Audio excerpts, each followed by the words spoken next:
Hi guys, welcome to Tactim channel. Hope you're doing well. In this video, I'm gonna be showing you how to sync audio and video in OBS 2024. So let's go to the OBS first. Now you have to go to settings.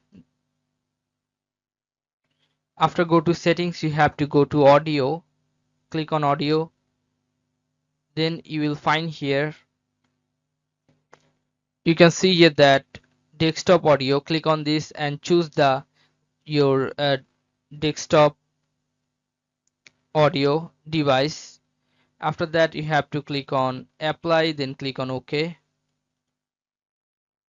Now you have to click on this plus icon, sources, this plus icon, and you'll find here display capture, game capture, browser, or this one video capture or media source.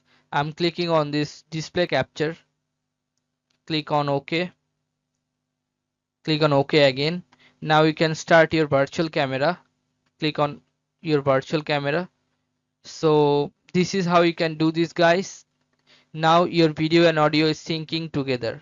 So if you find this video helpful, then please give a thumbs up and don't forget to subscribe the channel.